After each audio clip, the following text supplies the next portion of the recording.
আসসালামু আলাইকুম রহমতুল্লাহি বারাকাতুহ। আল্লাহ তাআলার দরবারে শুকরিয়া আদায় করছি, কৃতজ্ঞতা পেশ করছি যে আল্লাহ পাক রব্বুল আলামিন আমাদেরকে পবিত্র কুরআনুল কারীম শিক্ষার উদ্দেশ্যে এই ক্লাসে যুক্ত হওয়ার তৌফিক দান করেছেন।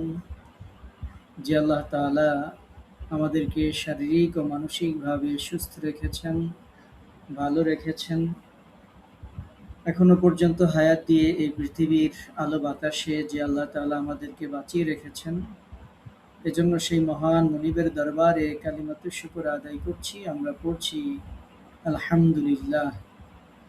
দরুদ ও সালাম জানাচ্ছি আমাদের প্রিয় নবী সৈয়দুল মুরসালিন রাহমাতুল লিল আলামিন সিরাজ মুনীরা, যেই নবীর উপর আল্লাহ তাআলা তার এই পবিত্র কালাম অবতীর্ণ করেছিলেন, যেই নবীর সুপারিশ এবং শাফায়াত লাভে ধন্য হয়ে আমরা জান্নাতের অধিবাসী হওয়ার স্বপ্ন দেখি, যেই নবীর জন্ম এবং ওফাতের এই মাসে আমরা এই ক্লাসে যুক্ত হয়েছি, সেই নবীর প্রতি আমরা দরুদ ও সালাম পাঠ করছি। আমরা পড়ছি সাল্লাল্লাহু আলাইহি ওয়াসাল্লাম। আমরা যথারীতি আল্লাহ তাআলার কাছে প্রার্থনা করছি, মহান রব একান্ত মেহেরবানি করে আমাদের এই ক্লাসকে আমাদের দুনিয়ার জীবনে বরকত আর পরকালীন জীবনে আল্লাহ পাক রব্বুল আলামিন আমাদের মুক্তি ও নাজাতের ওসিলা হিসেবে কবুল করে নিন। এই কামনায় আমরা আমাদের আজকের ক্লাস শুরু করছি ইনশাআল্লাহ। আজকে আমাদের ১৬তম ক্লাস। আমাদের এই ১৬তম ক্লাসে দেশ এবং দেশের বাইরে থেকে অংশগ্রহণকারী সকল ভাইয়া এবং আপুদেরকে আমাদের এই একাডেমি, হুজুর একাডেমির পক্ষ থেকে স্বাগত জানাচ্ছি। দোয়া করছি আল্লাহ তাআলা সবাইকে বারাকা দান করুন। আমরা আজকে যে বিষয়টি নিয়ে আলোচনা করব সেটি হচ্ছে ইলমে তাজবিদের ব্যতিক্রম নিয়মসমূহ। আমরা বিগত ১৫টা ক্লাসে আমরা ইলমে তাজবিদের নিয়ম কানুন, রীতি নীতি, পথ পদ্ধতি আমরা এগুলো সম্পর্কে আলোচনা করেছি। এই ১৫টা ক্লাসে আমরা যা কিছু আলোচনা করেছি, যা কিছু শিখেছি, আজকের ক্লাসের যে বিষয়গুলো আলোচনা করব এগুলো তার বিপরীত, ব্যতিক্রম। সুতরাং যেহেতু ব্যতিক্রম, সেহেতু এগুলোকে ব্যতিক্রমভাবেই মনে রাখতে হবে এবং এটার প্রতি আমাদেরকে যত্নশীল হতে হবে। আমরা আজকের ক্লাসে যে বিষয়গুলো নিয়ে আলোচনা করব, তার শুরুতে আমরা আলোচনা করব ইলমে তাজবিদের ব্যতিক্রম নিয়ম বলতে কি বোঝায়। আমরা আলোচনা করব কোরআনুল কারীম তিলাওয়াতের সময় নুনে কুতনি পড়ার নিয়ম। আমরা আলোচনা করব রসমে খত সম্পর্কে। আমরা আলোচনা করব সিন এবং সোয়াদ এর বিশেষ নিয়ম। আমরা আজকের ক্লাসে আরও আলোচনা করব ইজহারে মুতলাক, এরপরে সাক্তা এবং ঈদগাম একত্র হলে করণীয়, এরপরে এমালাহ পড়ার নিয়ম, তারপরে সূরা তাওবায় বিসমিল্লাহ পড়ার নিয়ম, গোলতা পড়ার নিয়ম, ইশমাম পড়ার নিয়ম, ইজহারে খাস, এরপরে মাখরাজের বিবেচনায় ঈদগামের যে প্রকারসমূহ রয়েছে, প্রকারভেদ রয়েছে, সে সম্পর্কে আলোচনা করব ইনশাআল্লাহ। এছাড়াও আমরা আলোচনা করব ঈদগামের যে প্রকারগুলো, তার মধ্যে অন্যতম ঈদগামে মিসলাইন, ঈদগামে মুতাজানিসাইন, ঈদগামে মুতাকারিবাইন এবং ৯টি বিশেষ উচ্চারণ যা সারা জীবন সহিভাবে কুরআনুল কারীম তিলাওয়াত করতে গেলে আমাদেরকে মনে রাখতে হবে। তো বিষয়গুলো খুবই গুরুত্বপূর্ণ, এজন্য আপনারা অবশ্যই খেয়াল করবেন ইনশাআল্লাহ। যাদের কাছে বই আছে, আমাদের বইতে ৯১ নম্বর পৃষ্ঠায় এই ক্লাসটা আছে, আপনারা বই দেখতে পারেন। আমরা শুরু করছি যে আজকের ক্লাসের যে শিরোনাম ইলমে তাজবিদের ব্যতিক্রম নিয়ম। এই ব্যতিক্রম নিয়ম বলতে কি বোঝায়? কারণ হচ্ছে স্বাভাবিকভাবে আমরা এই পরিভাষার সাথে পরিচিত না। তাহলে আমরা স্বাভাবিকভাবে এই পরিভাষার সাথে যেহেতু পরিচিত না, এগুলো কি আমরা তৈরি করেছি? না, আমরা এগুলো তৈরি করিনি। আমরা এগুলো হাজার বছর ধরে চলে আসা, শতাব্দীর পর শতাব্দী ধরে চলে আসা ইলমে তাজবিদের যেই ব্যতিক্রমগুলো, নিয়মগুলো ইলমে তাজবিদের বই পুস্তকে বিভিন্ন জায়গায় ছড়িয়ে ছিটিয়ে আলোচনা করা হয়েছে, আমরা জাস্ট সেগুলোকে একটা জায়গায় সংকলন করে আলাদা একটা ক্লাসে রূপ দিয়েছি, এর বাইরে কিছু না। তো এটাই হচ্ছে এলমে তাজবিদের ব্যতিক্রম নিয়ম। স্বাভাবিকভাবে তাজবিদের বই পুস্তকগুলোতে এই ব্যতিক্রমগুলো নিয়মগুলো বিভিন্ন ক্লাসের সাথে বিভিন্ন আলোচনার সাথে আলোচনা করা হয়েছে। আমরা সেগুলোকে বিভিন্ন জায়গা থেকে সংগ্রহ করে একত্রিত করে আমরা আমাদের বইয়ে একটা ক্লাসের মধ্যে সন্নিবেশিত করেছি, সংকলিত করেছি, যেন আমাদের যারা শিক্ষার্থী তারা যেন এই নিয়মগুলো তাদের মনের মধ্যে যেন থাকে, এবং যদি কোথাও ব্যতিক্রম কোনো কিছু দেখে তারা যেন কোথাও খোঁজার দরকার না হয়। তারা যেন মনে করতে পারে যে আমাদের ১৬ নম্বর একটা ক্লাস ছিল, যেই ক্লাসে আমাদের এলমে তাজবিদের ব্যতিক্রম নিয়মের আলোচনা হয়েছিল। সুতরাং সে বইটা হাতে নিয়ে এখানেই এটা সে পেয়ে যাবে ইনশাআল্লাহ। এলমে তাজবিদের এই ব্যতিক্রম নিয়ম আসলে কি? এটা হচ্ছে কোরআন মাজিদে কিছু খাস আলামত, বিশেষ চিহ্ন রয়েছে। এগুলোকে সাধারণ নিয়ম থেকে ব্যতিক্রমভাবে পড়তে হয়। কারণ রাসূলুল্লাহ সাল্লাল্লাহু আলাইহি ওয়াসাল্লাম ব্যতিক্রমভাবে পড়েছেন। তাই আমরাও সেভাবেই পড়ব। এটা হচ্ছে ইলমে তাজবিদের ব্যতিক্রম নিয়ম। যে এগুলো যেই নবীর উপর আল্লাহ তাআলা কুরআনুল কারীম অবতীর্ণ করেছেন, সেই নবী এটা ব্যতিক্রমভাবে পড়েছেন, এজন্য আমরাও এগুলোকে ব্যতিক্রমভাবে পড়ব। এটাই হচ্ছে ব্যতিক্রম নিয়ম সমূহ। আমরা ব্যতিক্রম নিয়মের মধ্যে শুরুতে আমরা আলোচনা করছি নুনে কুতনি পড়ার নিয়ম। নুনে কুতনি কোনো শব্দের শেষে যদি তানবিন হয় এবং তার পরবর্তী শব্দের শুরুতে হামজায়ে ওয়াসল, অর্থাৎ যেই হামজা মিলিয়ে পড়ার সময় উচ্চারণ করা হয় না তাকে হামজায়ে ওয়াসল বলে। এটা আমরা এখানে ব্র্যাকেটের মধ্যে লিখে দিয়েছি। তখন উভয় শব্দকে মিলিয়ে পড়ার সময় প্রথম শব্দের শেষে একটি জের বিশিষ্ট নুন যোগ করে পড়তে হয়। একে নুনে কুতনি বলে। অর্থাৎ সেটা কোনো শব্দের শেষে তানবিন ছিল, আর পরবর্তী শব্দের শুরুতে এমন একটা হামজা বা আলিফ ছিল যেটা মিলিয়ে পড়ার সময় আসে না। এখন এরকম পরিস্থিতিতে কোন আলিফ মিলিয়ে পড়ার সময় আসে অথবা আসে না, সেটা আপনাদেরকে আমরা হরফে শামসিয়া, কামারিয়া, এই যে বিভিন্ন আলোচনার সময় আপনাদেরকে বলেছি।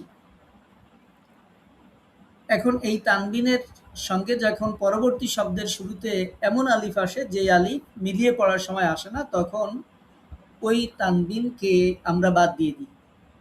বাদ দিয়ে সেই জায়গাতে তানবিনের একটা হরকত আমরা রাখি, আর একটা জের বিশিষ্ট নুন যোগ করি। মজার ব্যাপার হচ্ছে আমাদের দেশের কোরআনুল কারীমগুলোতে এই যে আপনারা স্লাইডে দেখতে পাচ্ছেন ছোট্ট নুন, এই ছোট্ট নুন দেয়াই আছে। কারণ হচ্ছে এগুলো মনে রাখতে গেলে অনেকের জন্য কষ্টকর হতে পারে।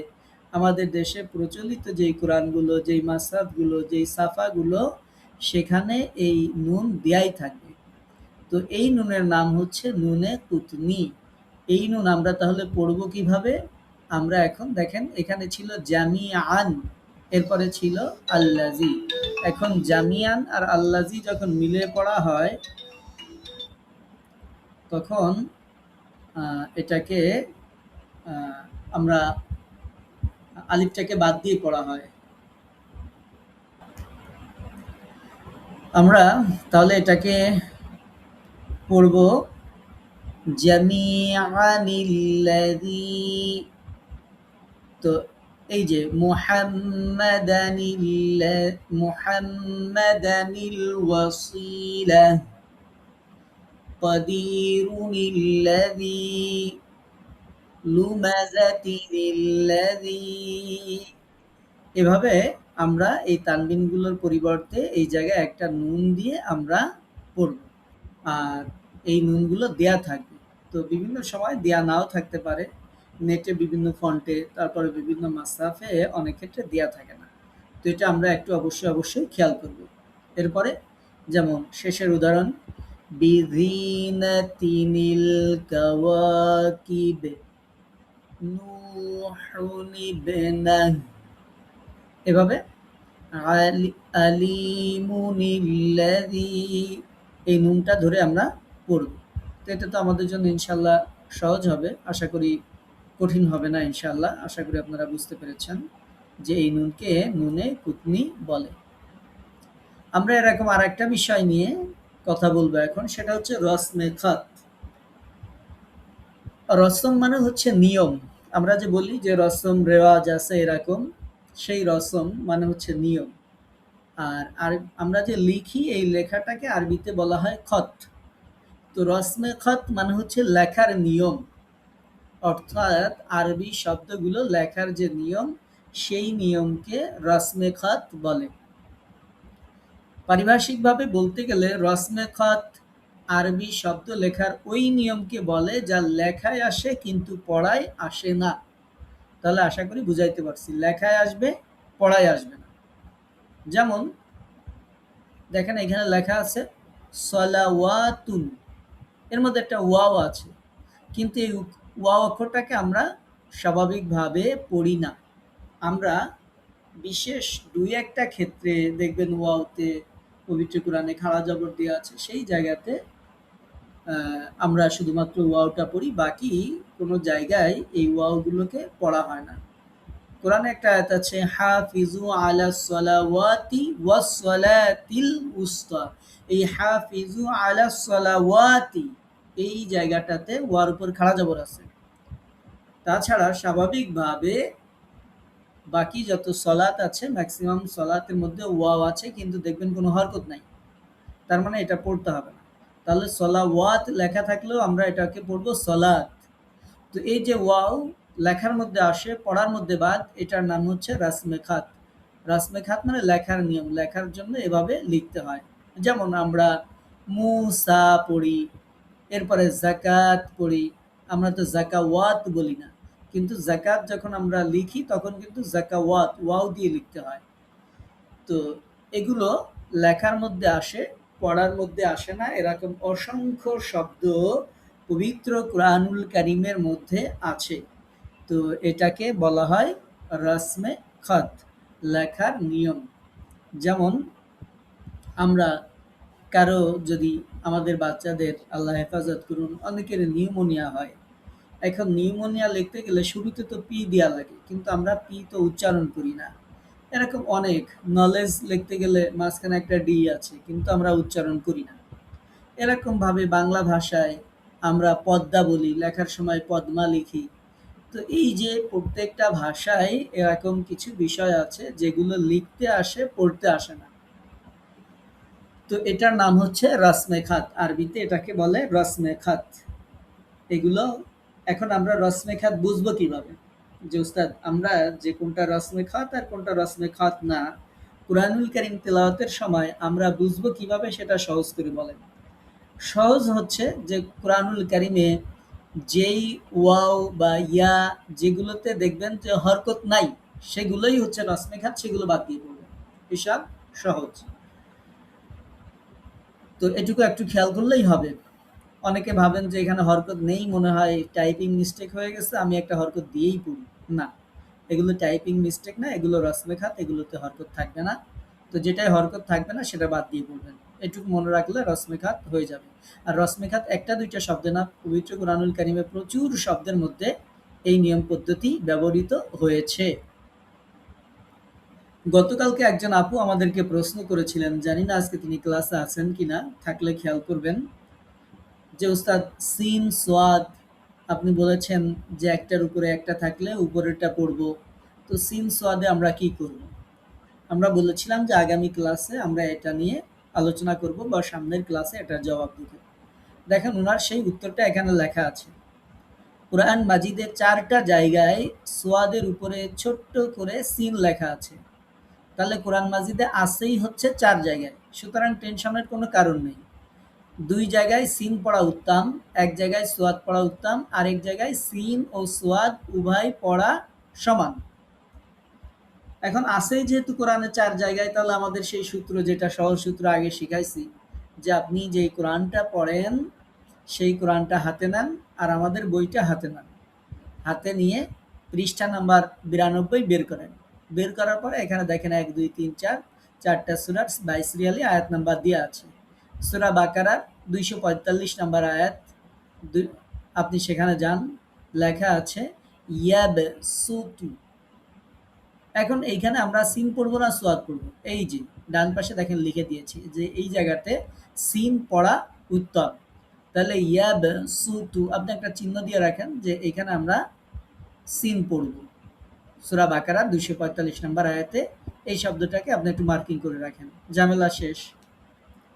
২ নম্বর হচ্ছে সূরা আরাফের ৬৭ নম্বর আয়াতে আছে, সেখানে আছে একটা শব্দ ব্যাস ততান। এখন এই যে ব্যাস সিন পড়ছি, এখানে সোয়াদও আছে। এখন সোয়াদ পড়বো না সিন পড়বো? এখানে দেখেন এই যে ডান দিকে লেখা আছে সিন পড়া উত্তম। তাহলে সিনে একটা টিক মার্ক দিয়ে রাখেন, বা যেটা দিয়ে আপনি সহজে বোঝেন সেই চিহ্ন দিয়ে রাখেন, আপনি এখানে সিন পড়বেন, ব্যাস ততান।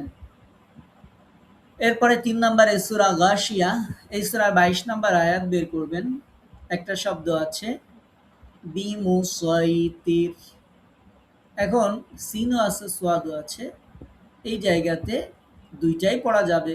অনেক কারি তেলাওয়াতে দেখবেন বিমুসাইতির পড়ে, আবার কেউ মুসাইতির পড়ে। এখন দুইটাই পড়া যাবে, বাট সোয়াদ পড়া উত্তম। তাহলে আমরা প্র্যাকটিস করব বিমুসাইতির, বিমুসাইতির। তো এটা আছে সূরা গাশিয়ার ২২ নম্বর আয়াত। তাহলে সেখানে সোয়াদে একটু টিক মার্ক দিয়ে রাখেন। এরপরে সূরা তুর, এই সূরার ২৭ নম্বর আয়াত বের করবেন। তারপরে দেখবেন একটা শব্দ আছে আম হুমুল মুসাইতিরুন। এটাতে সিনও পড়া যায়, সোয়াদও পড়া যায়, দুইটাই সমান। মানে এটার ব্যাপারে কারি সাহেবরা একমত যে এখানে যে যেটাই পড়ে কোনো সমস্যা নেই। তার মানে আমরা লিখে দিয়েছি যে দুইটা পড়াই সমান। তো এই জন্য এটাই কোনো চিহ্ন না দিলেও চলবে। আপনি যেটাই উচ্চারণ হোক কোনো সমস্যা নেই। আপনি যদি ইচ্ছা করেন আম হুমুল মুসাইতিরুন পড়তে পারেন। আবার আপনি চাইলে আম হুমুল মুসাইতিরুন, সাই সয় সিন সোয়াদ দুটাই আপনি এখানে পড়তে পারেন। তাহলে এটা একটু কষ্ট করে বইটা হাতে নিয়ে ৯২ পৃষ্ঠা বের করে আপনি যেই কোরআন দিয়ে তেলাওয়াত করেন সেই কোরআনে একটু চিহ্ন দিয়ে রাখবেন, ঝামেলা শেষ হয়ে যাবে ইনশাআল্লাহ। আমরা ৪ নম্বরে যেই ব্যতিক্রম নিয়মটা আলোচনা করব সেটার নাম ইজহারে মুতলাক। এখানে ৬টি হরফ আপনারা দেখতে পাচ্ছেন, ইয়া, ওয়াও, মিম, নুন, র, লাম। আমরা ঈদগামের জন্য এই ৬টা হরফ আপনাদেরকে মুখস্থ করিয়েছিলাম। এই ৬টি হরফ যদি নুন সাকিনের ও তানবিনের বামে একই শব্দের মধ্যে আসে তাহলে নুন সাকিনের উচ্চারণ স্বাভাবিক নুনের মতো হবে। এখানে ঈদগামের বিধান প্রযোজ্য হবে না, এটাকে ইজহারে মুতলাক বলে। ইজহারে মুতলাক গুন্না ছাড়া পড়তে হবে।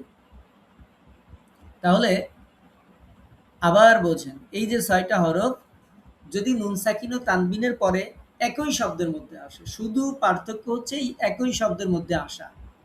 আলাদা শব্দে আসলে তখন তো ঈদগাম হয়ে যাবে। কিন্তু যদি একই শব্দের মধ্যে আসে তাহলে এই নুন সাকিনের উচ্চারণ স্বাভাবিক নুনের মতো হবে। ঈদগামের যে নিয়ম আমরা শিখেছিলাম যে নুন সাকিন ও তানবিনের বাম পাশে যদি ইয়া, ওয়াও, মিম, নুন, র, লাম এগুলো আসে তাহলে সেগুলোতে তাসদিদ না থাকলেও তাসদিদ দিয়ে মিল করে পড়তে হবে। ইয়া, ওয়াও, মিম, নুনে গুন্না করে পড়তে হবে, র, লাম গুন্না ছাড়া পড়তে হবে। এই যে নিয়মগুলো আমরা শিখেছিলাম সেই নিয়মগুলো এখানে আর প্রযোজ্য হবে না। কেন হবে না?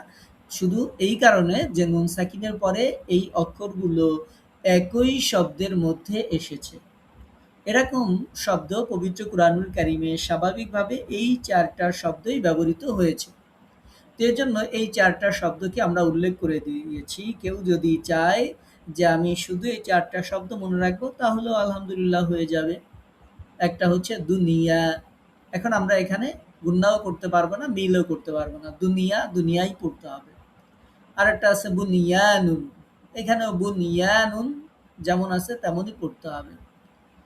আরেকটা আছে কিনওয়ানুন, যেমন আছে তেমন। আরেকটা আছে সিনওয়ানুন। তাহলে আশা করি এই ৪ টা শব্দ যদি আপনারা মনে রাখেন, দুনিয়া, বুনিয়ানুন, কিনওয়ানুন, সিনওয়ানুন, তাহলে হয়ে যাবে। আর যদি কেউ নিয়ম মনে রাখেন হবে। যার জন্য যেটা সহজ হয় তিনি সেভাবে মনে রাখবেন ইনশাআল্লাহ, যে এই ৪ শব্দে ঈদগামের নিয়ম প্রযোজ্য হবে না। ৫ নম্বরে আমরা যে বিষয়টি নিয়ে আলোচনা করব সেটা হচ্ছে সাক্তা এবং ঈদগাম একত্র হলে করণীয়। ইমাম হাফস রাহমাহুল্লাহর মতে যে যদি সাক্তা এবং ঈদগাম একত্র হয় তাহলে এই সময় সেখানে নুন সাকিনের যে ঈদগামের নিয়ম সেই নিয়ম প্রযোজ্য হবে না, বরং সাক্তা থাকার কারণে এখানে ঈদগামের কায়দা চলবে না, এটা বাতিল হয়ে যাবে। আছে কোথায়? দেখেন আমরা এখানে লিখে দিয়েছি যে এই সমস্যা আপনি কোথায় পড়বেন। এটা আছে সূরা কিয়ামা আয়াত নম্বর ২৭। যখন আপনি পড়বেন দেখবেন ওয়াকিলা মান, নুন সাকিনের পরে র আসছে। এখন ঈদগামের নিয়ম অনুযায়ী আমাদের কথা ছিল নুন সাকিনের পরে যদি র আসে, আপনাদেরকে শিখাইছিলাম যে তাসদিদ না থাকলেও একটা তাসদিদ দিতে হবে, গুন্না ছাড়া পড়তে হবে। তাহলে ঈদগামের নিয়ম অনুযায়ী এখানে হওয়ার কথা ছিল ওয়াকিলা মার রক। এখন এটা কি আমরা পড়ব? না। আমরা কি জানলাম? ব্যতিক্রম নিয়মে আমরা জানলাম যে এটা ব্যতিক্রম নিয়ম। যেহেতু এখানে সাক্তাও এসেছে, ঈদগামও এসেছে, এইজন্য এখানে ঈদগামের কায়দা বাতিল হয়ে যাবে। এখানে সাক্তা ধরে পড়তে হবে। তাহলে সঠিক উচ্চারণ হবে, সঠিক পড়া হবে। আমরা এভাবে ওয়াকিলা মান রাক, এভাবে আমরা এখানে ওয়াকিলা মান, একটু স্পেস মনে থাকবে আপনাদের। গতদিন যে সাক্তার নিয়ম পড়াইছিলাম, একটু সময় নিব কিন্তু নিঃশ্বাস ছাড়বো না। তাহলে কেমন হবে? ওয়াকিলা মান রাক, ওয়াকিলা মান, একটু আমরা ধরে রাখবো, নিঃশ্বাস ছাড়বো না, স্পেস নিব। রক, এরপরে রক বলবো। এই অর্থাৎ সাক্তার নিয়মটা এখানে আমরা ফলো করবো, ঈদগামের নিয়ম ফলো করবো না, বাতিল হবে। এরপরে ৬ নম্বরে আমরা যে ব্যতিক্রম নিয়ে আলোচনা করব সেটি হচ্ছে এমালা পড়ার নিয়ম। এমালা পবিত্র কোরআনে এক জায়গায় আছে। এমালা কি? এমালা হচ্ছে এটি আলিফ এবং ইয়া এর মাঝামাঝি ভাবে উচ্চারণ হবে। আলিফ আর ইয়ার মাঝামাঝি একটা উচ্চারণ হবে। যেমন মাজরেহা, এখানে রে উচ্চারণ করতে হবে। তো আমরা এখানে আমাদের বইতে ৯৩ নম্বর পৃষ্ঠায় দেখবেন লিখে দিয়েছি যে কোরআন মাজিদে একটি আয়াতে আছে। তার মানে আপনাকে এটা নিয়ে টেনশন করতে হবে না যে কত জায়গায় আছে, আমরা মনে রাখতে পারবো কিনা। এটা আছেই কোরআন মাজিদে এক জায়গায়। কোন আয়াতে আছে? এখানে দেখবেন যে সূরা নাম্বার লিখে দিয়েছি, সূরা হুদ, এই সূরার ৪১ নম্বর আয়াতে আছে। কি আছে সেটা ডান দিকে লেখা আছে, বিসমিল্লাহি মাজরিহা ওয়া মুরসাহা। এখন মাজরিহা পড়লাম কিন্তু ছিল মাজরিহা। আপনারা বলবেন উস্তাদ মাজরিহা কে কেন মাজরিহা পড়লাম? এটাই হচ্ছে একমাত্র ব্যতিক্রম পবিত্র কোরআনুল কারিমে, একটি মাত্র জায়গা সেখানে রে পড়তে হয়। এটা আবার অন্য জায়গায় কেউ অ্যাপ্লাই করবেন না। আবার বলবেন না যে উস্তাদ তো এরকম এক জায়গায় পড়ছিল, তাহলে আমরা পড়লে সমস্যা কি? না, এটা শুধু এই একটা আয়াতেই পড়া যাবে। আমরা যখন নৌযানে আরোহণ করি, কোনো জলযানে আরোহণ করি, তখন স্বাভাবিকভাবে আমরা এই দোয়াটা পড়ি, বিসমিল্লাহি মাজরিহা ওয়া মুরসাহা। সেই দোয়ার মধ্যে এই অংশটুকু আছে, অর্থাৎ সূরা ৪১, সূরা হুদের ৪১ নম্বর আয়াতে। তাহলে এই জায়গায় আমরা মাজরেহা পড়ব। হ্যাঁ, এটুকু শুধু মনে রাখবো, এটার নাম হচ্ছে এমালা। যদি পরীক্ষায় আসে যে পবিত্র কোরআনে কয়টা জায়গায় এমালা আছে, আপনারা লিখে দেবেন একটা জায়গায় এমালা আছে। আমরা ৭ নম্বরে যে ব্যতিক্রম নিয়ে আলোচনা করব সেটি হচ্ছে সূরা তাওবায় বিসমিল্লাহ পড়ার বিধান। এটা আমরা অনেক প্রশ্নের সম্মুখীন হই। তো ছোট্ট করে আমরা এখানে লিখে দিয়েছি, ইসলামী ফিকাহবিদগণ বলেন, যে ব্যক্তি সূরা আনফালের তেলাওয়াত সমাপ্ত করে সূরা তাওবা শুরু করে সে বিসমিল্লাহ পাঠ করবে না। যদি কেউ একই ধাঁচে তেলাওয়াত করে যাচ্ছে, একই বৈঠকে তেলাওয়াত করছে, সে আনফাল সমাপ্ত করেছে, এরপরে সূরা তাওবা শুরু করছে, তখন সে বিসমিল্লাহ পাঠ করবে না। কিন্তু যে ব্যক্তি প্রথমেই সূরা তাওবা থেকে তেলাওয়াত শুরু করে কিংবা সূরা তাওবার মাঝখান থেকে যে কোনো আয়াত থেকে শুরু করে, তাকে বিসমিল্লাহ পাঠ করতে হবে। অনেকেই মনে করে থাকেন যে সূরা তাওবা পাঠ করার সময় কোনো অবস্থাতেই বিসমিল্লাহ পাঠ করা যায় না। ইলমে ফিকাহবিদ যারা আছেন তাদের মতে এই ধারণা সঠিক নয়। তো আশা করি বুঝতে পেরেছেন যে আমরা যদি কন্টিনিউয়াসলি তেলাওয়াত করি, সূরা আনফালের সাথে যদি সূরা তাওবা পড়ি, তখন আমরা বিসমিল্লাহ পড়ব না। কিন্তু যদি আলাদা করে সূরা তাওবার শুরু থেকে, শেষ থেকে, মাঝ থেকে যদি আমরা তেলাওয়াত শুরু করি, সেটা যদি আমাদের শুরু হয়, তখন আমরা বিসমিল্লাহ পড়ব। ৮ নম্বরে যেই ব্যতিক্রম নিয়ম নিয়ে আলোচনা করবে, এটা অলরেডি আমরা মনে হয় বলেও ফেলেছি কোনো ক্লাসে, যে গোলতা পড়ার নিয়ম। মনে রাখতে হবে, গোলতা মিলিয়ে পড়ার সময় তাই পড়তে হবে, তবে যখন শব্দের শেষে গোলতা হবে,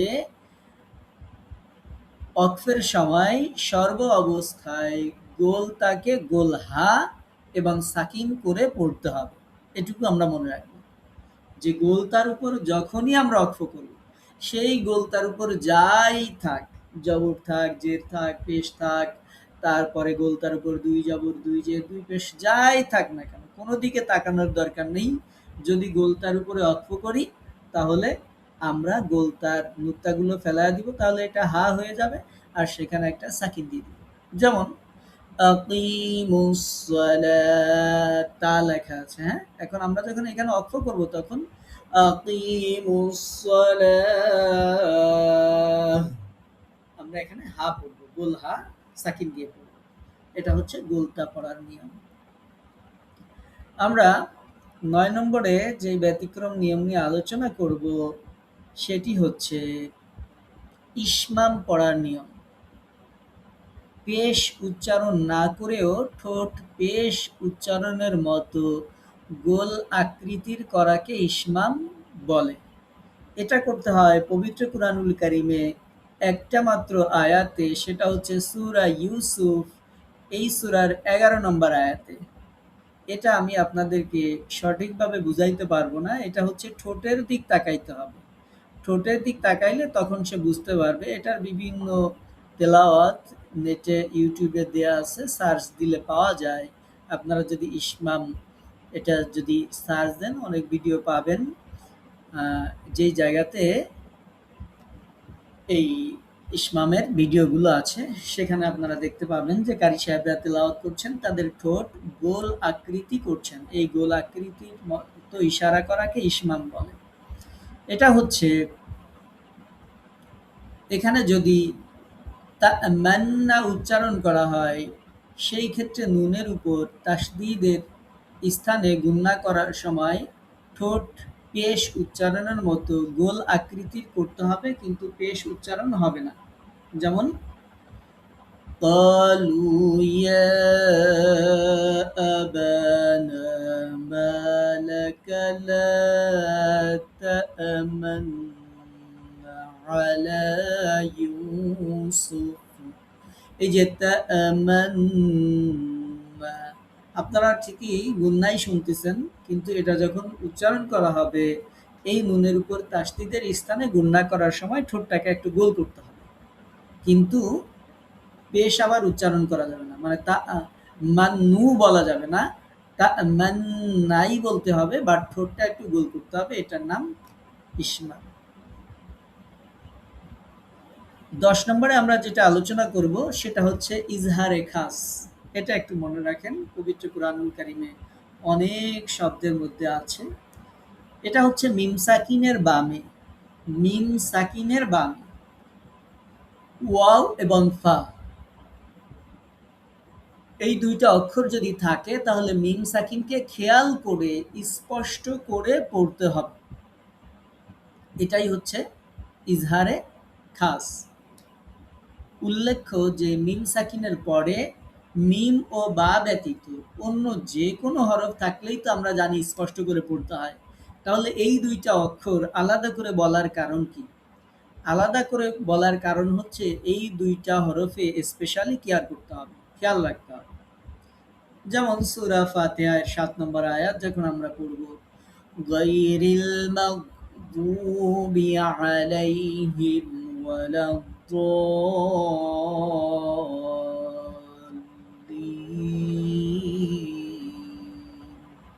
এখন কেউ যদি একটু ধরে রাখে আলাইহিম ওয়ালা, একটু ধরে রাখে, এরকম একটুও ধরা যাবে না। এটা বোঝানোর জন্য এই দুইটা হরফকে আলাদা করা হয়েছে। ইলমে তাসবিতে এটাকে ইজহারে খাস বলে, যে বিশেষ যত্ন সহকারে ইজহার করতে হবে যেন কোনো অবস্থাতেই এই মিমে গুন্না না হয়ে যায়।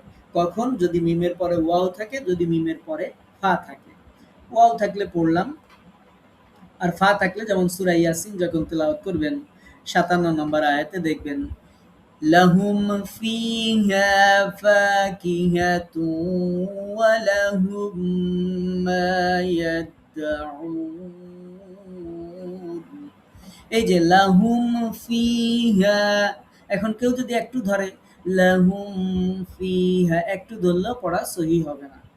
কারণ হচ্ছে মিম সাকিনের পরে যদি ওয়াও থাকে, ফা থাকে, তাহলে সেটা স্পেশালি কেয়ার নিতে হবে। সেখানে কোনো অবস্থাতেই যেন গুণনা না হয়, একটুও যেন না হয়, সেদিকে খেয়াল রাখতে হবে। এটার নাম ইজহারে খাস। আমরা আমাদের ক্লাসের শেষের দিকে অনেকের কাছে বিষয়গুলো জটিল মনে হতে পারে। আমরা খুব দ্রুতই শেষ করে দিচ্ছি। একটু খেয়াল করবেন। না বুঝতে পারলে পরে ক্লাস রেকর্ড দেখবেন। তারপরেও না বুঝতে পারলে পরের ক্লাসে প্রশ্ন করবেন। ১১ নম্বর যেই বিষয়টি নিয়ে আলোচনা করব, মাখরাজের বিবেচনায় ঈদগামের প্রকারভেদ। আপনারা বলবেন, উস্তাদ ঈদগাম তো আমাদের শিখাইছিলেন, তো এটা আবার কোন ঈদগাম? আমরা ঈদগাম শিখাইছিলাম, কিন্তু এই ঈদগাম শিখানো হয়নি। ঈদগাম শব্দের অর্থ মিলিয়ে পড়া। নুন সাকিন ও তানবিন এবং মিম সাকিনের ঈদগাম ব্যতীত মাখরাজের দিক দিয়ে আবার ৩ প্রকারের ঈদগাম আছে। তাহলে যেহেতু এটা স্বাভাবিক ঈদগামের মধ্যে নাই, এজন্য এটা আমরা ব্যতিক্রম নিয়মের মধ্যে আলোচনা করেছি। সেটা হচ্ছে, একটা হচ্ছে ঈদগামে মিসলাইন, ২ নম্বর হচ্ছে ঈদগামে মুতাজানিসাইন, ৩ নম্বর হচ্ছে ঈদগামে মুতাকারিবাইন। ভয় নেই, নাম মনে রাখলেও কোনো সমস্যা নেই। আমরা এই ৩টা জিনিস একটু আলোচনা করি যে ঈদগামে মিসলাইন কি? ঈদগামে মিসলাইন হচ্ছে যদি একই মাখরাজের এমন ২টি হরফ একসাথে আসে যার সিফাত একই হয় এবং প্রথম হরফটি সাকিন আর দ্বিতীয় হরফটি হরকত বিশিষ্ট হয়, তখন প্রথম হরফটিকে দ্বিতীয় হরফের সাথে মিলিয়ে পড়তে হয়। এটাকে ঈদগামে মিসলাইন বলে। আমরা না বললেও এটা আপনারা এভাবেই পড়েন। পবিত্র কুরআনুল কারিমে, আমাদের দেশের কুরআনগুলোতে এই ক্ষেত্রে তাসদিদ দেয়া থাকে। তো আপনাদেরকে যেহেতু আমরা শিখাইছি যে সবসময় সাকিনের চেয়ে তাসদিদ শক্তিশালী। যদি সাকিন এবং তাসদিদ একই জায়গা থাকে তাহলে আমরা তাসদিদযুক্ত হরফ ধরে পড়ব। তো সেই নিয়ম পদ্ধতি ফলো করলেও এটা আমরা ঠিকই পড়ি। বাট নিয়মটা জানা দরকার। আমরা বলেছি যে একই মাখরাজ, একই সিফাত, অর্থাৎ একই অক্ষর, একই মাখরাজ, একইভাবে উচ্চারিত হয়, এরকম যদি ২টা হরফ পাশাপাশি আসে, প্রথম হরফে যদি সাকিন থাকে, দ্বিতীয় হরফে যদি হরকত থাকে, তাহলে মিলিয়ে পড়ার সময় প্রথম হরফটিকে দ্বিতীয় হরফের সাথে মিলিয়ে পড়তে হবে। তো মিলানোর জন্য একটা তাসদিদ দিয়ে পড়তে হবে। তো এই তাসদিদটা কোরআনে দেয়াই থাকে, আমাদের দেশের কোরআনগুলোতে দেয়াই আছে, এজন্য টেনশনের কোনো কারণ নেই। তারপরে আমরা একটু বুঝি। যেমন কদ দাখালু, এটা ছিল মূল শব্দ। এখন দেখেন কোরআনে এরকম লেখা থাকবে, দেখবেন সাকিনও আছে, তাসদিদও আছে। আমরা পড়ব কোনটা? আমরা এর পরেরটা পড়ব। আমরা এখন পড়ব কদ দাখালু, কদ দাখালু। এরপরে ইয যাহাবা, ইয যাহাবা ছিল। এখন দুইটা হরফ পাশাপাশি আসছে, একই মাখরাজ, একই সিফাত। এখন আমরা দ্বিতীয় হরফটার সাথে প্রথমটাকে মিল করে দেবো। মিল করতে হয়, তাসদিদ দিলে মিল হয়ে যায়। এখন আমরা পড়ব ইযহাবা, এরপরে তাস্তাতিউ আলাইহি, তাস্তাতিউ আলাইহি, এরকম ছিল। এখন আমরা যেহেতু দুইটাই পাশাপাশি আসছে, আমরা পড়ব তাস্তাতিউ আলাইহি।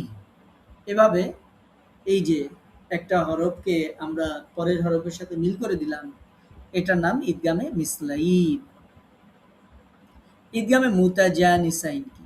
যদি একই মাখরাজের ভিন্ন সিফাত, মানে মাখরাজ একই কিন্তু সিফাত আলাদা। সিফাত আলাদা মানে হচ্ছে উচ্চারণের প্যাটার্ন আলাদা। এরকম যদি দুইটি হরফ একসাথে আসে, প্রথম হরফটি সাকিন আর দ্বিতীয় হরফটি হরকত বিশিষ্ট হয়, তখন প্রথম হরফটিকে দ্বিতীয় হরফের সাথে মিলিয়ে পড়তে হয়। এটাই হচ্ছে ঈদগামে মুতাজানিসাইন। যেমন আমরা পবিত্র কুরআনুল কারীমে আমরা পড়ে থাকি লাইম বাসাততা, দেখেন একই মাখরাজ ছিল তোয়া এবং তা, কিন্তু আমরা জানি তোয়া পুর পড়তে হয়, তা পাতলা পড়তে হয়। এখন বাসত তা এরকম ছিল। এইবার আসেন আমরা তোয়াকে বাদ দিয়ে দিব। যেহেতু এই দুইটা একই মাখরাজের, তোয়াকে বলবো তুমি আপাতত বসে থাকো, তোমার সাথে আমাদের কোনো কাজ নাই। আমরা এখন তাটা পড়বো, তোয়াটাকে বাদ দিয়ে দিব। আমরা এখন পড়বো লাইম বাসাতা, কষ্ট করে আর তোয়া পড়বো না। যেমন এরপরে উদাহরণ দেখেন, ইয যালামতুম, একটা জাল একটা জোয়া, দুইটার মধ্যে পার্থক্য আছে সিফাতের, মাখরাজ যদিও একই। এখন আমরা একজনকে অর্থাৎ প্রথম জনকে পড়বো না, আমরা জালকে বাদ দিব, জোয়াকে আমরা পড়বো, জোয়াকে রিপিট করবো, ডবল করবো, তাসদিদ দিয়ে পড়বো। আমরা পড়বো ইয যালামতুম, এরপরে কদ তাবায়্যানা রুশদা। এখন কদ তা, আমরা জানি তা দাল তোয়া সবগুলো একই মাখরাজের, কিন্তু সিফাতের পার্থক্য আছে। তো এখন আমরা দালকে আর পড়বো না, আমরা এখন তা পড়বো, তাকে তাসদিদ দিয়ে পড়বো। আমরা পড়বো কদ তাবায়্যানা রুশদ। এখন এটা কেন বললাম, কেন আমরা এটা এভাবে আলোচনা করছি, কারণ হচ্ছে আমাদের অনেক আপুরা পড়ার সময় ভাবেন যে এখানে দালে তো সাকিনও দেওয়া আছে, তাতেও তাসদিদ দেওয়া আছে, বাদ আর কেন দেবো, সবগুলোই পড়ি। তো তারা তখন কদ তাবায়্যানা রুশদা এরকম পড়ে ফেলেন। তো এরকম আমরা পড়বো না, আমরা দ্বিতীয় হরফটা পড়বো, প্রথমটাকে বাদ দিব, এটা মনে রাখতে হবে। এটার আরেকটা প্যাটার্ন আছে যেটাকে বলে ঈদগামে মুতাকারিবাইন, যেটা হচ্ছে যদি পাশাপাশি মাখরাজ, একই মাখরাজও না একই সিফাতও না, ডিফারেন্ট মাখরাজ কিন্তু পাশাপাশি, এমন দুটি হরফ যদি একসাথে আসে যাদের সিফাতও ভিন্ন, মাখরাজও ভিন্ন কিন্তু কাছাকাছি, তখন প্রথম হরফটি সাকিন আর দ্বিতীয় হরফটি যদি হরকত বিশিষ্ট হয়, তখন প্রথম হরফটিকে দ্বিতীয় হরফের সাথে মিলিয়ে পড়তে হয়। এটাকে বলে ঈদগামে মুতাকারিবাইন, মানে কাছাকাছি থাকার কারণে আমরা এটাকে ঈদগাম করছি, মিলায় পড়ছি। যেমন কুল রব্বি, আমরা পড়ি না যে ওয়াকুর রব্বির হামহুমা, এখন এইখানে তো আমরা ওয়াকুল রব্বির হামহুমা তো পড়ি না। এখন কেন পড়ি না, সেটা হচ্ছে এই নিয়মের কারণে আমরা পড়ি না। যদিও ছিল ওয়াকুল রব্বি, কিন্তু আমরা পড়ি কুর রব্বি। কেন পড়ি, কারণ র আর লাম কাছাকাছি মাখরাজ, সিফাতও আলাদা, বাট এই কাছাকাছি মাখরাজের দুইটা হরফ পাশাপাশি আসার কারণে আমরা একটা হরফকে বাদ রাখি আর একটা হরফকে আমরা তাসদিদ দিয়ে পড়ি। এই জন্য আমরা ওয়াকুল রব্বির হামহুমা না বলে আমরা বলি ওয়াকুর রব্বির হামহুমা, লামকে বাদ দিয়ে পড়ি। এরকম ভাবে পবিত্র কোরআনে আরো আরো আরো আছে। যেমন এখানে আর একটা উদাহরণ, আলাম নাখলুকুম, নাখলুক কফ, কুম পরে কাফ। এখন এটা এইভাবে পড়া আসলে কষ্টকর, তো এই জন্য আমরা এটাকে ঈদগামে মুতাকারিবাইন করবো। কিভাবে পড়বো, আমরা এখন কফকে বাড়ি পাঠিয়ে দিব, কফকে বলবো তোমার দরকার নেই, তোমাকে আপাতত পড়বো না, তুমি বসে থাকো। আমরা এখন কাফকে ডাবল করে পড়বো, আমরা এখন পড়বো আলাম নাখলুকুম লুকুম, এখন আর আমরা কফকে পড়বো না। তো এই যে সহজ করার জন্য এই যে ঈদগামগুলো করা হয় পবিত্র কুরআনুল কারীমে, এই ঈদগামগুলোকে বলা হচ্ছে ঈদগামে মুতাকারিবাইন। আগে যে ২ টা আলোচনা করেছি, আরেকটা ছিল ঈদগামে মুতাজানিসাইন, আরেকটা ছিল ঈদগামে মিসলাইন। ঈদগামে মিসলাইন হচ্ছে একই মাখরাজ, একই সিফাত। ঈদগামে মুতাজানিসাইন হচ্ছে একই মাখরাজ কিন্তু সিফাত আলাদা। আর ঈদগামে মুতাকারিবাইন হচ্ছে মাখরাজও আলাদা, সিফাতও আলাদা বাট কাছাকাছি। তো এরকম যদি পাশাপাশি ২ টা হরফ থাকে, প্রথমটা সাকিন হয়, পরেরটা হরকত হয়, তখন হরকতযুক্ত হরফে তাসদিদ দিয়ে পড়তে হয়। তো মজার ব্যাপার আলহামদুলিল্লাহ আমাদের জন্য যে আমাদের দেশের কোরআনগুলোতে তাসদিদ দেয়াই থাকবে ইনশাআল্লাহ, এজন্য টেনশনের কোনো কারণ নেই। এবার আসেন আমাদের ক্লাসের আজকের শেষ আলোচনা। ৯ টি উচ্চারণ সারা জীবন মনে রাখুন। সারা জীবন মনে রাখুন মানে সারা জীবনই মনে রাখতে হবে। কবরে যাওয়ার আগ পর্যন্ত মনে রাখতে হবে। যতদিন আপনি কোরআনুল কারীম তেলাওয়াত করবেন ততদিন পর্যন্ত মনে রাখতে হবে। তাহলে বিষয়টি গুরুত্বপূর্ণ। সেই হরফগুলো হচ্ছে আরবি হরফগুলোর প্রত্যেকটির আলাদা আলাদা উচ্চারণ ভঙ্গি রয়েছে। বিভিন্ন হরফের উচ্চারণের পার্থক্যের প্রতি লক্ষ্য না করে একই রকম উচ্চারণ করলে গুনাহ হবে। এমনকি অনেক ক্ষেত্রে নামাজ নষ্ট হয়ে যাওয়ারও আশঙ্কা রয়েছে। তাই কয়েকটি হরফের প্রয়োজনীয় উচ্চারণের প্রতি খেয়াল রাখা দরকার। তো আমরা সেরকম ৯ টি হরফ আপনাদেরকে শিখাবো যে এই ৯ টি হরফ উচ্চারণের সময় বি কেয়ারফুল। অবশ্যই আপনাকে যত্নশীল হতে হবে, যত্নবান হতে হবে। ১ নম্বর হচ্ছে তা আর তোয়া। তো এইটা যখন পড়বেন, তা পড়ার সময় তোয়া এর মতো পোর করে পড়া যাবে না, বরং তাকে সবসময় বারিক পড়তে হবে, তোয়াকে সবসময় পোর পড়তে হবে। একটা উচ্চারণ করতে যায় আর একটা যদি তোয়া পড়তে যায় তা, আর তা পড়তে যায় যদি তোয়া পড়ে ফেলেন, শব্দের অর্থ পরিবর্তন হয়ে যাবে, কখনো কখনো অর্থ বিকৃত হয়ে যাবে। তো এটার ব্যাপারে যত্নবান হতে হবে। ২ নম্বর সা, সিন, সদ। ৩টা হরফের উচ্চারণই কাছাকাছি। একটু সামান্য পার্থক্য আছে। এখন সাকে নরমভাবে পড়তে হয়। আর সিন এবং সদ এই ২ টাকে আমরা শক্তভাবে পড়ি, শীষ দিয়ে পড়ি।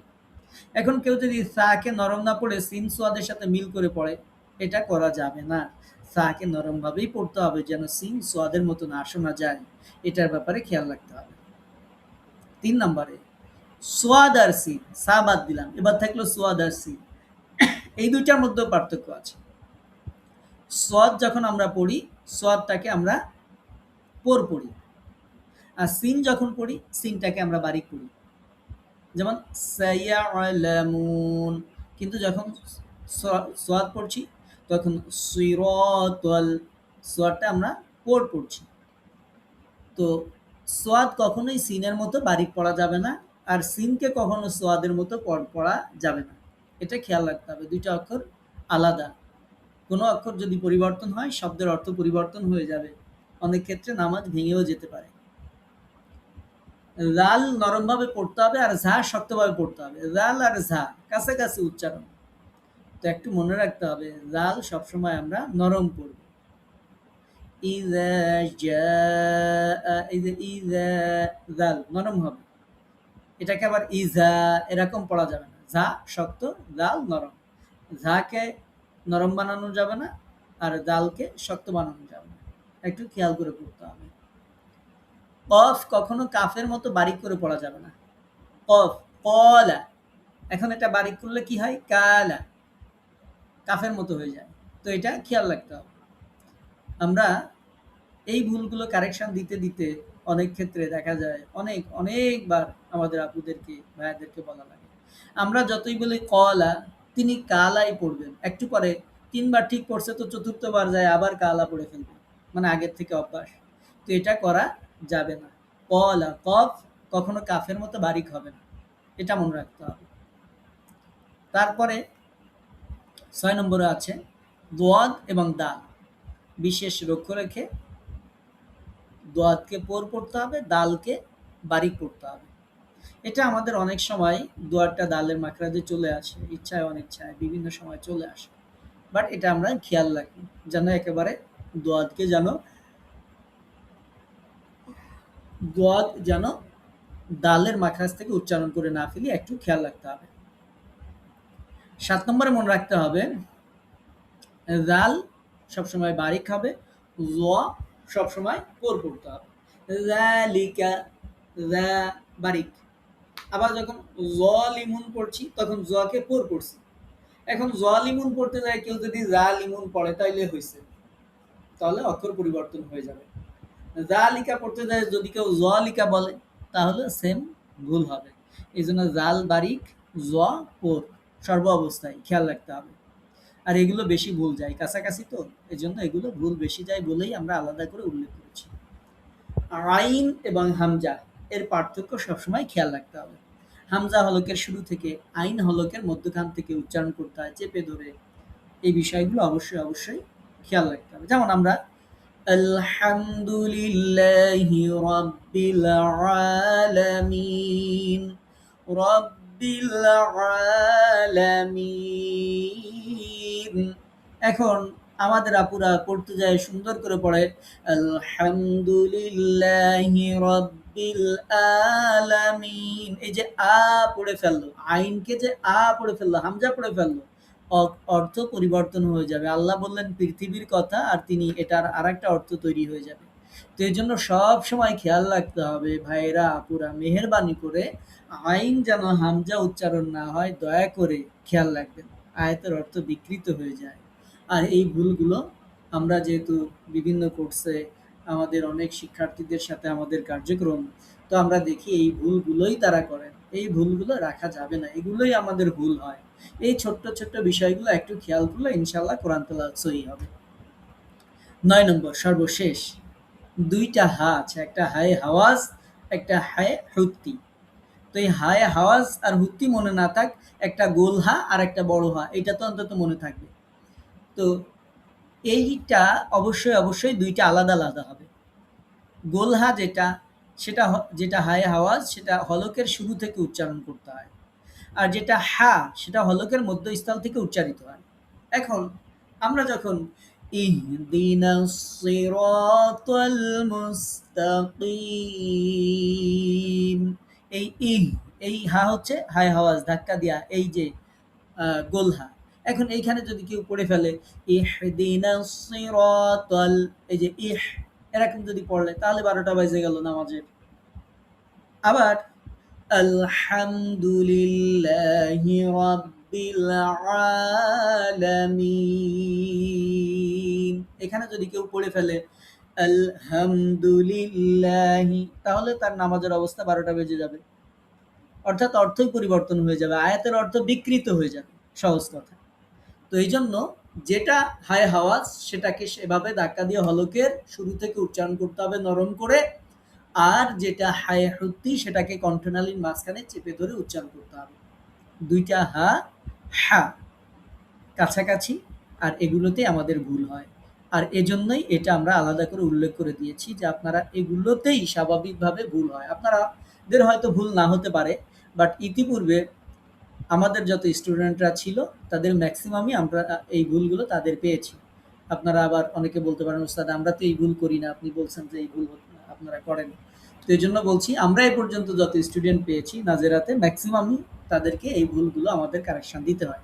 তো আপনাদেরকে যেন কারেকশন দিতে না হয়, আপনারা যেন সহি শুদ্ধ পড়তে পারেন, এগুলোতেই ভুল যাবে। যেখানেই ভুল যাওয়ার সম্ভাবনা আছে আমরা আমাদের কোর্সের সর্বোচ্চ চেষ্টা করেছি সেই জায়গাগুলো আপনাদেরকে হাতে কলমে সুন্দর করে বুঝিয়ে দেওয়ার। তো এরপরেও যদি কারো বুঝতে সমস্যা হয় দয়া করে একটু ক্লাস রেকর্ড দেখবেন। আজকের ক্লাসটা খুবই গুরুত্বপূর্ণ একটা ক্লাস ছিল। আজকের ক্লাসে আমরা অনেক কিছু আলোচনা করেছি। আমরা যদি জাস্ট কি কি আলোচনা করেছি একটু সামারি করি। আচ্ছা, সামারি করার আগে যেটা দেখাইলাম সেটার উদাহরণ তো দেওয়া হয়নি, উদাহরণ দিলে একটু বুঝতে পারবেন যে আমরা যে 9টা হরফ বিশেষভাবে উচ্চারণ করার কথা বললাম, এখন এটা কি হতে পারে। এই হরফের উচ্চারণের পার্থক্য যদি আপনি না করেন, কোনো কোনো ক্ষেত্রে সালাত ফাসেদ মানে বাতিল হয়ে যেতে পারে। মানে আপনি নামাজ পড়বেন, সালাম ফিরে উঠবেন, তাসবিহ তাহলিল জিকির আজকার সবকিছু করবেন, আপনি জানবেনই না যে আপনার নামাজ আল্লাহর দরবারে কবুল হওয়াতে দূরে থাকে, এই নামাজ বাতিলের খাতায় গণ্য হয়ে গেছে। এই নামাজ আল্লাহ পাক রব্বুল আলামিন গ্রহণ করেন নাই। কেন করেন নাই? কারণ হচ্ছে আপনি যখন পড়বেন রিহলাতাশ শিতাই ওয়াস সাইফ, এটা হচ্ছে মূল আয়াত, যে তাদের গ্রীষ্মকালে এবং শীতকালে তাদের ব্যবসার প্রতি আকর্ষণের কারণে। তো এর আগে পরের অনুবাদগুলো আমি বলছি না। এখন সেই জায়গায় কেউ যদি সোয়াদের জায়গায় সিন পড়ে যে রিহলাতা শিতাই ওয়াস-সাইফ, এভাবে যদি কেউ সাইফ পড়ে ফেলে, সাইফুন মানে হচ্ছে তরবারি, তাহলে অর্থ হয়ে যাবে শীতকালে তাদের তরবারির আকর্ষণের কারণে। এখন আল্লাহ বললেন শীত এবং গ্রীষ্মকালে তাদের যে সফর, ব্যবসায়ের যে সফর, সেইটার আসক্তির কারণে। এখন আমরা বলছি যে তার মধ্যে তরবারি ঢুকায় দিছি, যে গ্রীষ্মকালের পরিবর্তে তরবারি একখান ঢুকায় দিছি, তাহলে নামাজ কিভাবে হবে বলেন? আমরা যদি বলি আল্লাহ তাআলা বলছেন উল হুয়াল্লাহু আহাদ, তুমি বলো ওই আল্লাহ এক, উল বলো। এখন কেউ যদি পড়ে ফেলে কুল হুয়াল্লাহু আহাদ কাপলাম পেশ কুল দিয়ে, তাহলে অর্থ হবে যে খাও তুমি আল্লাহ এক। আল্লাহ বললেন যে বলো তুমি আল্লাহ এক, আমি নামাজে দাঁড়ায় বলছি যে খাও তুমি আল্লাহ এক। এখন আল্লাহ বলছেন বলো, আমি বলছি খাও। নামাজ কবুল হয় কি করে আপনি বলেন? এটা যদি বাংলা ভাষায় আমরা বুঝতাম তাহলে কি হতো? ওটার তো আগে ৩টা চড় থাপ্পড় দিয়ে বলতাম বেটা কি বলো তুমি। তো এই জাতীয় যে ভুল যখন অর্থের একেবারে মারাত্মক বিকৃতি ঘটে তখন নামাজ বাতিল হয়ে যায়। আয়াতের অর্থ যদি মারাত্মক পর্যায়ের বিকৃতি ঘটে তখন সালাত ফাসেদ মানে বাতিল হয়ে যায়, সহু সিজদা দিয়ে ঠিক করার আর কোনো সুযোগ নেই। যেমন ইসমুন, ইসমুন মানে হচ্ছে পাপ। পবিত্র কোরআনে বিভিন্ন জায়গায় আল্লাহ তাআলা এই পাপের কথাগুলো বলেছেন। এখন আপনি সেখানে যদি ইসমুন পড়েন, সিন দিয়ে পড়েন, ইসমুন মানে হচ্ছে নাম। এখন আল্লাহ বলছেন পাপের কথা, আপনি বললেন নামের কথা। আমাদের যে নাম সেই নামের কথা। তো এই জাতীয় সমস্যার কারণে আমাদের সালাত বাতিল হয়ে যেতে পারে। তো এই জন্যই আমরা এই ৯টা উচ্চারণের ব্যাপারে বলেছি বি কেয়ারফুল, আপনাকে ঠিক করতেই হবে। আপনি দুনিয়ার সব বোঝেন, আমাদের যারা শিক্ষিত ভাই বোনেরা আছে কত লেখাপড়াই না করেছেন, ফিজিক্স, বায়োলজি, থিওলজি, কেমিস্ট্রি থেকে শুরু করে কত পড়াশোনাই না করেছেন। আল্লাহ তাআলা আপনাকে এত এত মেধা দিয়েছেন, সব ঠিক বোঝেন, কিন্তু কোরআনের কাছে আসলে তখন আর উস্তাদ বুঝি না, এই কি মনে থাকে, এই কি হয়। মাত্র কয়েক ঘন্টা সময় দিলে এগুলো কোনো ব্যাপার না। তো এই বিষয়গুলো একটু খেয়াল রাখতে হবে। আল্লাহর কালাম আল্লাহ তাআলা যেভাবে নাজিল করেছেন আপনাকে সেভাবে পড়তে হবে। নবীজি যেভাবে উচ্চারণ করেছেন, যেভাবে পড়েছেন আপনাকে সেভাবেই পড়তে হবে। এক্ষেত্রে বিকৃত করা যাবে না। আগেই তো বলেছি আল্লাহর কাছে জবাব দেওয়া যাবে না। আল্লাহ তাআলা জিজ্ঞেস করবেন বান্দা আলাম নাজআল লাহু আইনাইন, তোমাকে কি দুইটা সুন্দর চোখ দিয়েছিলাম না? ওয়া লিসানাও ওয়া শাফাতাইন, বান্দারে তোমাকে কি আমি সুন্দর করে লিসানাও ওয়া শাফাতাইন একটা জিহ্বা, তারপরে ২টা ঠোঁট, এটা কি আমি তোমাকে দিয়েছিলাম না? এই দুনিয়ার কত কথা তুমি বলেছো, কত গান তুমি গেয়েছো, কত মানুষের গিবাত, শিকায়াত, পরনিন্দা, কত কিছুই না তুমি করেছো যেই ঠোঁট আর জবান তোমাকে দিয়েছিলাম। কিন্তু সেই জবান দিয়ে আর ঠোঁট দিয়ে তুমি আমার কালামটাকে বান্দা সই করে পড়তে পারো নাই। তোমাকে কি আমি ২টা চোখ দিয়েছিলাম না? আল্লাহ তাআলা যখন প্রশ্ন করবেন কি বলবো আমরা বলেন?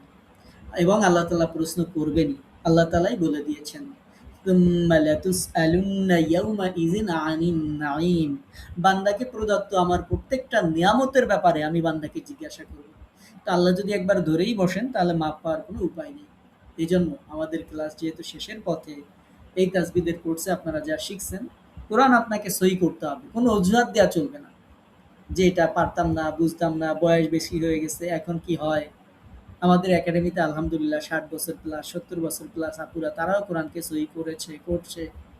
তো তারা যদি পারে আপনি কেন পারবেন না? তাদের থেকে আপনাদের শারীরিক স্ট্রাকচার সবকিছু অনেক ভালো আছে। অনেকে এই শিখতে শিখতে ইন্তেকাল করেছেন, আমরা তাদের জন্য এখনো দোয়া করি আল্লাহ তাআলা যেন তাদেরকে জান্নাতুল ফেরদাউস আল্লাহ তাআলা যেন নসিব করেন। সেও তো অন্তত বলতে পারবে যে আমি কোরআন শিখছিলাম, সহি করার চেষ্টায় ছিলাম। আমাদের একজন আপু ছিলেন, তার ব্লাড পরিবর্তন করা লাগতো, আইনুন নাহার রিতা আপু। তো এরপরে তিনি এই অবস্থাতেও ক্লাস করতেন। আল্লাহর এই বান্দিকে আল্লাহ তাআলা মাফ করে দিন। তো তিনি এই অবস্থাতেই ক্লাস করতেন। মৃত্যুর পূর্বে আমার সাথে কথা হয়েছে, আমাদের ক্লাসে অ্যাটেন্ড করতেন। আল্লাহ তাআলা হায়াত ছিল না, আল্লাহ তাআলা নিয়ে নিয়েছেন। তো তিনি তো অন্তত, আমি আশা নয় বরং আমরা বিশ্বাস করি যে আল্লাহর কাছে অন্তত বলতে পারবেন, আল্লাহ আমি যখন বুঝতে পেরেছি কোরআন আমার সহি করা দরকার তখন থেকে আমি চেষ্টা করেছি, হাল ছাড়িনি। তো আমরা যদি হাল ছেড়ে দিই তাহলে আল্লাহর কাছে জবাব দেওয়ার কোনো সুযোগ থাকবে না। আপনাকে হাল ছাড়া যাবে না। আপনার দায়িত্ব চেষ্টা করা। হোক অথবা না হোক। আল্লাহ তাআলা দেখবেন যে আমার বান্দা আমার পথে চেষ্টা করছে, পুরো চেষ্টা করছে। এরপর না হইলে না হইছে। আল্লাহ তাআলা যখন কুন ফায়াকুন বলবেন স্বপ্নে একদিন ঘরে উঠে দেখবেন যে আপনার পড়া সব সহি হয়ে গেছে। কোনো সমস্যা নেই ইনশাআল্লাহ। আমাদের অনেক অজুহাত আমাদের আসে। উস্তাদ আমার জিহ্বা ঘোরে না। উস্তাদ আমি চোখে ঠিকমতো দেখতে পাই না। চোখে পাওয়ার লেন্স চশমা ব্যবহার করা লাগে। উস্তাদ আমার মাথা ঘুরায়। এরপরে উস্তাদ আমার দাঁত নাই। এগুলো এখন ঠিকঠাক আছে কিনা। এত চিন্তা আমাদের করতে হবে না। আল্লাহ পাক রব্বুল আলামিন বলেছেন, ওয়ালাকাদ ইয়াসসারনাল কুরআন। বান্দা তোমাদের জন্য কোরআনকে আমি সহজ করে দিয়েছি। তো আল্লাহ যেহেতু বলেছেন সহজ করে দিয়েছি, সুতরাং সহজ মনে করেই কোরআনের কাছে আসবেন, এমনি সহজ হয়ে যাবে ইনশাআল্লাহ। তো আমরা আজকের ক্লাসে যে বিষয়গুলো নিয়ে আলোচনা করেছি, এগুলো আপনারা যখন কোরআন তেলাওয়াত করবেন বিস্তারিত, তখন বিভিন্ন জায়গায় এই নিয়মগুলোর সম্মুখীন আপনারা হবেন। এজন্য আমরা শুরুতে এই বিষয়গুলো নিয়ে আজকে বিস্তারিত কথা বলেছি। আমরা বিস্তারিত যে বিষয়গুলো নিয়ে কথা বলেছি, সেগুলো আরেকটু বলে দেই যে আজকে আমরা কি, কি বিষয় নিয়ে কথা বললাম। আমরা শুরুতে আলোচনা করেছিলাম নুনে কুতনি কিভাবে পড়ব।